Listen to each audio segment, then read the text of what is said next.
Text याच्यामध्ये जो difference आहे तोच फॉईल स्टॅम्पिंग आणि मायक्रो फॉईल स्टॅम्पिंग मध्ये आहे. हा जनरल टेक्स्ट आहे लेटरचा साईज, आणि हा त्याच्या आतमध्ये जो आहे हा मायक्रो टेक्स्ट आहे, म्हणजे मायक्रो फॉईल आहे. याला म्हणतात मायक्रो फॉईल स्टॅम्पिंग. प्रोसेस सेमच आहे, जी हॉट फॉईल स्टॅम्पिंग मध्ये यूज करतात तीच प्रोसेस आहे, फक्त त्याच्यावरचे जे लेटर्स असतात ते स्मॉल साईज मध्ये असतात. मायक्रोफॉईल स्टॅम्पिंग हे बऱ्याच वेळा एम्बॉसिंगच्या सोबत कॉम्बिनेशन मध्ये यूज केलं जातं, त्याच्यामुळे हा इफेक्ट असा दिसतो, एम्बॉसिंग प्लस फॉइलिंग. त्याच्यामुळे ॲडिशनल सिक्युरिटी त्याची इम्प्रूव्ह होते किंवा सिक्युरिटी त्याची अजून जास्त वाढते. या ज्या दोन आहेत बाजूला, याच्यामध्ये हा जो गोल्डन कलरचा मॅटर दिसतोय हा मायक्रोफॉईल स्टॅम्पिंगचा आहे, आणि हा जो आहे याच्यामध्ये हे जे लेटर्स आहेत बघा गोल्डन कलरचे, हे मायक्रोफॉईल स्टॅम्पिंगने प्रिंट केलेले असतात, स्टॅम्प केलेले असतात. ह्याचे आपण टाइप्स बघितले होते, किती 3 टाइपच्या फॉइल्स असतात. एक असते मेटॅलिक फॉइल, दुसरी असते ट्रान्सपरंट फॉइल, आणि तिसरी असते होलोग्राफिक फॉइल. या 3 टाइपच्या फॉइल जनरली यूज केल्या जातात. नेक्स्ट आहे ब्लाइंड एम्बॉसिंग. हा इफेक्ट बघितलाय तुम्ही, सर्टिफिकेट वर असतो बऱ्याच वेळा.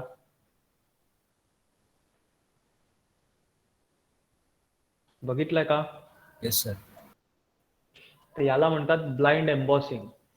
एम्बॉसिंग मध्ये काय असतं जनरली, आधी सपोज हा स्टॅम्प आहे, तर हे ऑथेंटिक आणि हे जे नाव आहे पाम बीच, तर हे सगळं प्रिंट केलं जातं, आणि बरोबर त्याच ठिकाणी नंतर प्रिंट झाल्यानंतर एम्बॉसिंगचा इफेक्ट दिला जातो, म्हणजेच ते नाव आपल्याला प्रिंटेड आणि रेज फॉर्म मध्ये दिसतं, 3D टाइप दिसतं. पण हा मॅटर जर आपल्याला प्रिंट करायचा नाहीये, फक्त त्याला एम्बॉसिंगचा इफेक्ट द्यायचा आहे विदाउट युजिंग इंक, इंकचा यूज नाही करायचा, फक्त त्याला एम्बॉसिंगचा इफेक्ट द्यायचा असेल तर त्याला म्हणतात ब्लाइंड एम्बॉसिंग. ब्लाइंड असतं ते, आणि हे कुठल्याही म्हणजे कुठेही आपण हा इफेक्ट देऊ शकतो. त्या प्रिंट मध्ये जो इमेज एरिया आहे त्याच्यामध्ये कुठेही हा इफेक्ट आपण देऊ शकतो, पण जे फक्त एम्बॉसिंग असतं तर त्या एम्बॉसिंगला आधी तिथं प्रिंट केलं गेलं पाहिजे, त्याच्यावरच तो इफेक्ट आपल्याला प्रिपेअर किंवा तिथं तयार करू शकतो आपण. हे अजून एक इमेज आहे त्याची, याला म्हणतात ब्लाइंड एम्बॉसिंग. याच्यामध्ये 2 टाइपच्या प्लेट असतात ब्लाइंड एम्बॉसिंगच्या इफेक्टसाठी.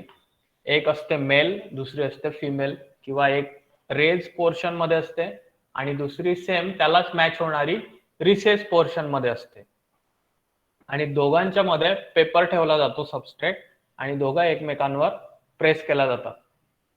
प्रेस केल्यानंतर तो इफेक्ट जो असतो तो इफेक्ट त्या सबस्ट्रेटवर येतो, आणि ब्लाइंड एम्बॉसिंग तिथे इफेक्ट जनरेट होतो. तर हा इफेक्ट बऱ्याच वेळा ऑथेंटिसिटी प्रोव्हाइड करण्यासाठी यूज केला जातो.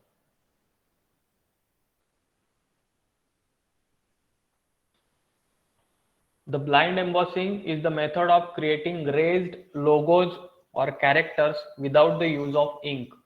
इंकचा यूज न करता रेज फॉर्म मध्ये लोगो तिथे बनवायचा, क्रिएट करायचा, किंवा कॅरेक्टर तिथे प्रिंट करायचे. प्रिंट म्हणजे विदाउट युजिंग इंक, तर त्याला म्हणतात ब्लाइंड एम्बॉसिंग.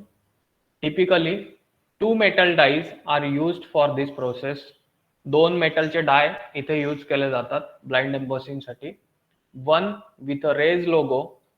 एक प्लेट अशी असते, मेटलच्या प्लेट असतात त्या, ज्याच्यावर रेज फॉर्म मध्ये तो लोगो असतो, and another with matching but recess logo or detail.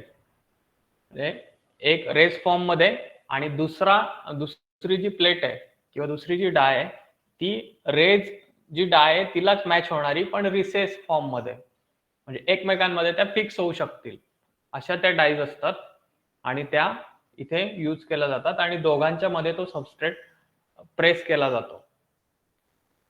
Blind embossing is very similar to the printing technique of die stamping or engrave printing. Engrave printing किंवा डाय स्टॅम्पिंग जी process असते म्हणजे hot foil stamping सारखं, ज्याच्यामध्ये pressure आणि हीटचे application use करून तो effect generate केला जातो. तशीच ही प्रोसेस सिमिलर आहे त्यालाच. However, by not applying the ink and simply using the force of the machine to push the paper into the metal die to leave a raised impression, an image is created. म्हणजे Inc apply करायची नाहीये, फक्त काय apply करायचं तिथं, force apply करायचंय, म्हणजेच काय, प्रेशर अप्लाय करायचंय आणि मध्ये तो सबस्ट्रेटला प्रेस करायचंय. त्याच्यामुळे काय होतं की त्या डायवर जो लोगो आहे तो लोगोचा इफेक्ट त्या सबस्ट्रेटवर येतो. An image is created where highlights and shadows define the typography and graphic. मग हे जे ब्लाइंड एम्बॉसिंग आहे हे आपल्याला बऱ्याच वेळेला विजिबल पण होतं त्या प्रिंटवर. विजिबल कशामुळे दिसतं, तर तिथं शॅडो इफेक्ट येतो त्याला, कारण तो 3D फॉर्म मध्ये असतो. ब्लाइंड एम्बॉसिंगचा इफेक्ट हा वर आलेला दिसतो. वर आल्यामुळे काय होतं, तिथं ऑटोमॅटिकली शॅडो क्रिएट होते. त्या शॅडोमुळे आपल्याला डिफाईन करता येऊ शकतं की इथे 3D इमेज आहे काहीतरी. At the time of operation, a die is pressed against the paper to change the surface of the sheet. जेव्हा ऑपरेशन हे चालू होतं, ही प्रोसेस स्टार्ट होते, तेव्हा die is pressed against the paper. त्या पेपरवरती डाय प्रेस केली जाते to change the surface of the sheet. जे शीटचा सरफेस, पेपरचा सरफेस आधी प्लेन होता, त्याचा आपल्याला आता ब्लाइंड एम्बॉसिंग करायचं आहे, म्हणजे तो इफेक्ट तिथे जनरेट होतो. By using combination of heat and extreme pressure, this process changes the surface of paper. म्हणजे काही वेळेला याच्यामध्ये हीट पण यूज करतात, काही वेळेला यूज करत नाही. ते ऍप्लिकेशन काय आहे त्याच्यावर डिपेंड करतं की त्याची क्वालिटी कशी पाहिजे. जर जास्त हाय क्वालिटीचं पाहिजे असेल आपल्याला ते ब्लाइंड एम्बॉसिंगचा इफेक्ट, तर त्याच्यामध्ये हीट पण यूज केली जाते. हीट आणि प्रेशर या दोघांचं कॉम्बिनेशन यूज करून ब्लाइंड एम्बॉसिंगचा इफेक्ट जनरेट केला जातो. तर तो कसा, तर त्या पेपरचं स्ट्रक्चर चेंज केलं जातं. The authenticator can then run their fingers around the document and fill the embossed areas, validating the document as an original. म्हणजे हे कसं कळतं, तर त्या डॉक्युमेंट वरून जर बोट फिरवला आपला, फिंगर जर तिथून रन केला आपला, तर ते फिंगरला रेज पोर्शन कुठला तरी फील होतो. तो raise portion is nothing but blind embossing effect. Blind एम्बॉसिंगचाच तो इफेक्ट असतो, बाकी काही नाही. आणि नेक्स्ट आहे मायक्रो परफोरेशन. बऱ्याचशा कंट्रीज मध्ये हे मायक्रो परफोरेशन यूज केलं जातं, आपल्या कंट्रीत यूज नाही करत. तर हा जो इफेक्ट आहे हा लेझरने क्रिएट केला जातो. तर हे मायक्रो परफोरेशन जे आहे, तर बऱ्याच वेळा त्या कंट्रीजचे जे नोटचं डिनॉमिनेशन नंबर असतो, सपोज $100ची नोट असेल, $50ची नोट असेल, तर तो 100 किंवा 50 हा जो डिजिट असतो, तर तो डिजिट ह्या मायक्रो परफोरेशनने तिथे प्रिंट केला जातो. जशी लॅटेंट इमेज आपल्या कंट्रीमध्ये होते, तसं लॅटेंट इमेजच्या जागेवर हे मायक्रो परफोरेशनचा इफेक्ट असतो. मग हा मायक्रो परफोरेशन, जसा आपण सी थ्रूचा जो इफेक्ट बघतो, तर तसाच हा मायक्रो परफोरेशन आहे. हा पण लाईटच्या अगेन्स्टच बघितला जातो की ट्रान्समिटेड लाईट मध्येच तो दिसतो, त्याचं रिफ्लेक्शन वगैरे होत नाही. ट्रान्समिटेड लाईट म्हणजे मागच्या बाजूने लाईट येतं आणि आपण ती नोट अशी वर धरून ठेवायची, तरच तो इफेक्ट आपल्याला विजिबल होतो. तर ते असं दिसतं. तुम्हाला दिसतंय? Yes sir. तर मायक्रो परफोरेशन हे असं असतं. काही वेळेला ते मेकॅनिकल प्रोसेसने करतात, काही वेळेला लेझरने पण केलं जातं. Using laser technology, tiny oval shape, tiny म्हणजे very small, oval shape holes are perforated through the banknote. The holes can be arranged in the shape of fixed pattern. For instance, the value of the note. म्हणजे हे जे holes आहेत हे काही वेळेला, जसा इथे हा फिक्स पॅटर्न आहे, प्लसचा सिम्बॉल आहे, तर काही वेळेला असा फिक्स पॅटर्न असेल तर त्या ऍप्लिकेशनवर डिपेंड करतं, किंवा नोट असेल तर मग त्याचं denomination value. For instance the value of the note, त्या नोटची व्हॅल्यू किती आहे तर तो डिजिट तिथे मायक्रो परफोरेशनने क्रिएट केला जातो. ऑर युनिक नंबर किंवा कुठला तरी युनिक नंबर असेल तर तो तिथे क्रिएट केला जातो. For instance the serial number, काही वेळेला सिरियल नंबर पण या मायक्रो परफोरेशनने क्रिएट केलं जातं. Micro perforation feature is so unique that they cannot be copied, removed और मेकॅनिकली फेक. हे मायक्रो परफोरेशन जे आहे हे जनरली कॉपी नाही करू शकत. जो काउंटर फिटर आहे, ज्याला फेक नोट बनवायची, त्याला मायक्रो परफोरेशन साठी मायक्रो परफोरेशनचं मशीनच घ्यावं लागेल. तो असा हाताने किंवा कुठला तरी इफेक्ट प्रिंट करून वगैरे असं मायक्रो परफोरेशन करू नाही शकत. त्याच्यासाठी त्याच्याकडे ते मशीन असायलाच पाहिजे. म्हणजेच काय, ते कॉपी नाही करू शकत, काढू पण नाही शकत, कारण ते ऑलरेडी होल तिथे क्रिएट केलेले असतात पेपरमध्ये. और मेकॅनिकली फेक किंवा फेक त्याचं काही बनवू नाही शकत. In everyday situations, micro perforations can be identified directly as a security feature, so it can be verified quickly and easily by every person and by professional cash managers. म्हणजे हे copy पण नाही करू शकत, पण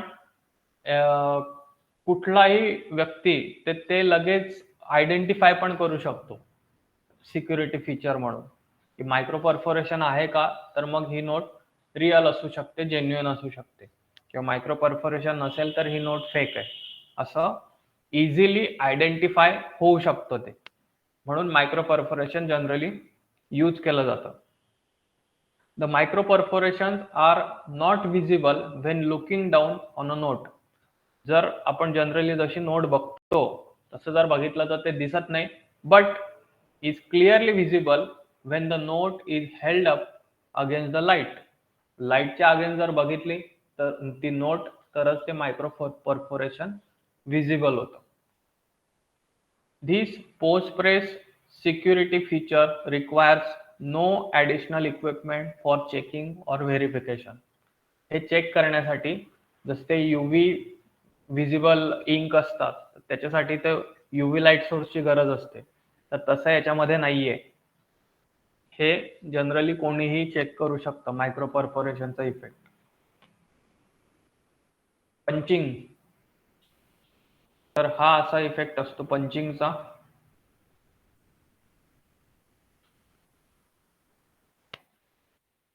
micro hole punching tool are designed to create tear off holes in postage stamps with a diameter of 0.5 mm. Postage stamp मध्ये ते punching केलेलं असतं बघा, परफोरेशन टाईप, तर ते म्हणजे या पंचिंग मध्ये येतं.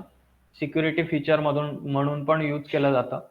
काही वेळेला ती स्ट्रेट लाईन असेल पंचिंगच्या होलची, तर काही वेळेला अशी इमेज असते, ही इमेज तिथे पंच केली जाते सिक्युरिटी डॉक्युमेंट्स मध्ये.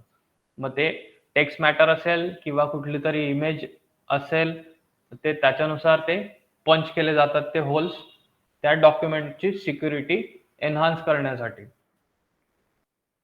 A distance of 1.5 mm, 1.5 mm between the holes can be realized. म्हणजे 1.5 mm डिस्टन्सवर आपण ते पंचचे जे होल्स आहेत ते तिथे डिझाईन करू शकतो आणि ते आपल्याला क्लिअरली व्हिजिबल पण होतात. ते एकमेकांमध्ये जसं आपण बऱ्याच वेळा बघतो की परफोरेशन करायला गेलं ते होल्स प्रॉपर नाही तिथं क्रिएट होत, तर ते एकमेकांमध्ये मर्ज होतात. तर तसे मर्ज न होता मायक्रो पंचिंग मध्ये काय असतं की ते होल्सची ॲक्युरेसी खूप जास्त असते. The punch waste is removed through the hollow dye.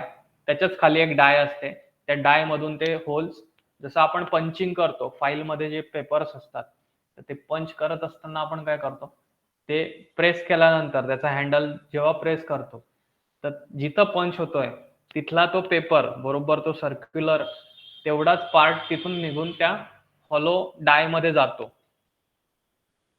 With a working width up to 500 mm. 500 mm म्हणजे 50 सेंटीमीटर. तर एवढ्या विड्थ मध्ये हे पंचिंग होऊ शकतं आणि हे सिलेंड्रिकल पंचिंग असतं, म्हणजे एका सिलेंडरवर ते पंचेस असतात. the modules are connected mechanically or electronically to the converting machines. हे जे मॉड्यूल्स म्हणजे जे सॉफ्टवेअर असतं, ते सॉफ्टवेअर आणि मशीनचे पार्ट हे एकमेकांना अटॅच असतात मेकॅनिकली आणि electronically. Punching feature is widely use for boarding passes. जे बोर्डिंग पासेस असतात त्या बोर्डिंग पासेससाठी जर तुम्ही एअरप्लेनचं तिकीट काढलं तर त्या तिकीटमध्ये ते बोर्डिंग पास देतात, तर त्या बोर्डिंग पासला हे मायक्रो पंचेस असतात. Wallets, parking ticket, bank note, security labels, smart cards, test strips, file holes, film holes, security documents etcetera. म्हणजे हे जे पंचिंग आहे ते पंचिंगचे ऍप्लिकेशन्स खूप जास्त आहेत.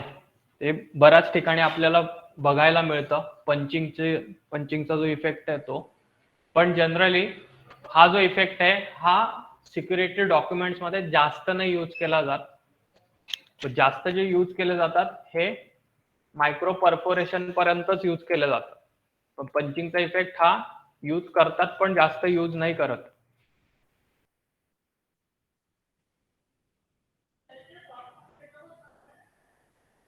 ते पंचिंगचं जर एक्झाम्पल, एक जनरल एक्झाम्पल बघायचं असेल तर ते जे स्टॅम्प असतात, पोस्टाचे तिकीट असतात, ते पोस्टाचे तिकीट त्याला ते परफोरेशन असतं, तर तो या पंचिंगचाच पार्ट असतो. आणि ते तिकीट्स हे सिलेंड्रिकल पंचिंग होतं त्याला. म्हणजे एक सिलेंडर असतो, तर त्याला त्या पिन्स असतात आणि खाली एक सिलेंडर असतो दुसरा त्याच्या अगेन्स्ट फिरणारा. तर त्या ज्या पिन्स आहेत तर त्या पिन्स बरोबर ऍडजस्ट होतात. खाली ज्या सिलेंडर आहे त्याला होल्स असतात, त्या होल्स मध्ये, आणि त्याच्यातून तो सबस्ट्रेट पास केला जातो. पास केल्यानंतर त्या पिन्स आणि खालचे जे होल्स आहेत त्याच्यामधून पास करत असताना हे परफोरेशन किंवा पंचिंग तिथे क्रिएट होतं. फक्त डिफरन्स एवढाच असतो जनरल पंचिंग आणि हे मायक्रो पंचिंग मध्ये, की याचे जे होल्सची जी तो डायमीटर आहे किंवा रेडियस आहे हा खूप कमी असतो. समजलंय का?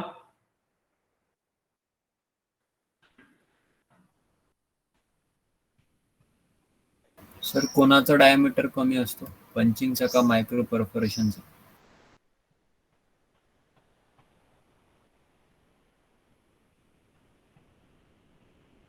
मायक्रो परफोरेशनचा डायमीटर हा कमी असतो, पंचिंगचा डायमीटर त्यापेक्षा थोडा जास्त असतो.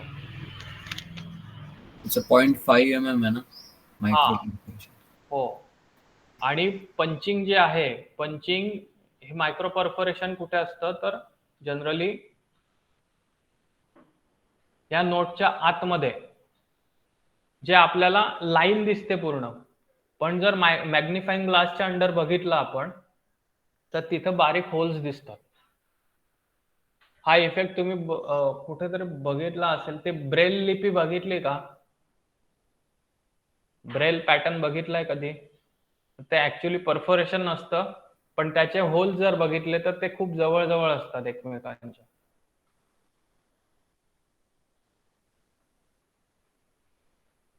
आणि पंचिंग हा त्याच्यापेक्षा मोठा होल असतो.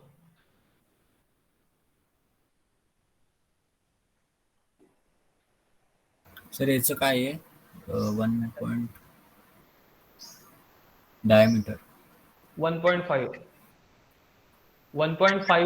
चा डिस्टन्स आहे त्याच्यामध्ये, कशामध्ये?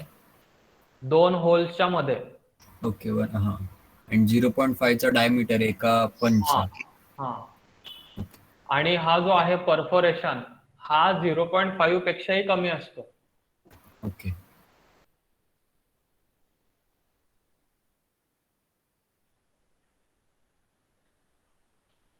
तर आणि मायक्रो परफोरेशन मध्ये त्यांचं डिस्टन्स काय असतं, जसं पंचिंग मध्ये? डिस्टन्स कमी असतं, पंचिंग पेक्षाही कमी असतं डिस्टन्स.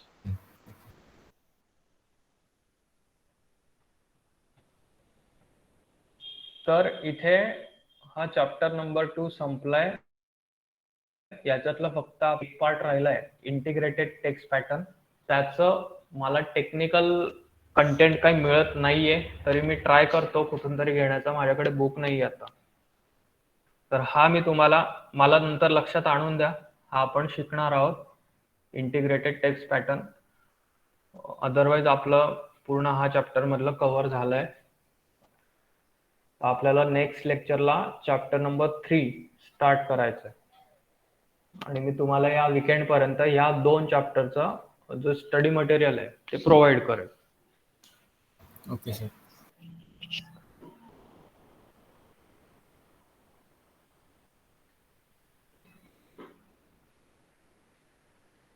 सर ते फॉईल स्टॅम्पिंगचं जरा सांगा ना, काल नव्हतं. हॉट फॉईल स्टॅम्पिंग माहिती आहे तुला हो. कसं असतं? काय सर? हॉट फॉईल स्टॅम्पिंग हां. प्रिंट फिनिशिंग मध्ये झालंय तुमचं. हो हो. कसं असतं इफेक्ट? सर असं एम्बॉस केलेलं असतं आणि हा, त्याच्यावर असे हॉट फॉईलचं हे असतं, लेअर असतं. एम्बॉस कुठं केलेलं असतं ते? जिथे एम्बॉस आपल्याला नसतं त्याला. एम्बॉस किंवा डिबॉस पण करता येतं, बट नाही केलं तर फक्त फॉईल स्टॅम्पिंग सुद्धा करता येतं. त्याची प्रोसेस काय, वर्किंग प्रिन्सिपल कसं असतं? सर ते एक फॉईल जी असते आपल्याला सिल्वर किंवा गोल्डन जे पण घ्यायची आहे, ती हा, ठेवायची आणि हीटच्या याच्यानी यूजनी ते करायचं. त्याला प्रेशराईज देऊन ते हे करता येतं हॉट फॉईल स्टॅम्प.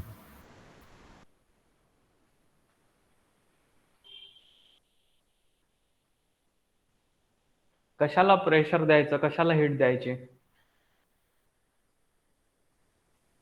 सर जिथे आपल्याला तो काय ती फॉईल टाकायची तिथे.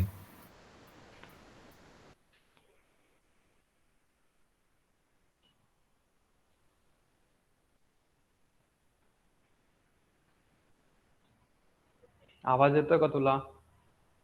येस सर, येतोय.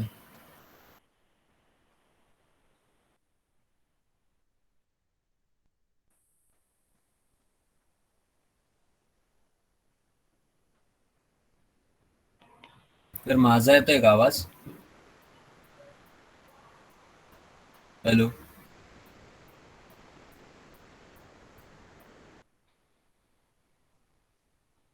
संचित, आवाज येतोय का रे माझा?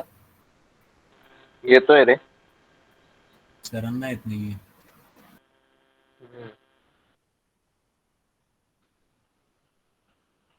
आवाज येतोय का माझा? तुमचा येतोय सर.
लास्ट लेक्चरला कुठपर्यंत लिहून झालं होतं?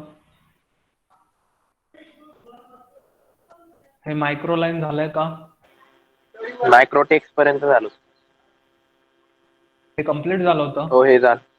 हो हो. ओके, इथून स्टार्ट करा.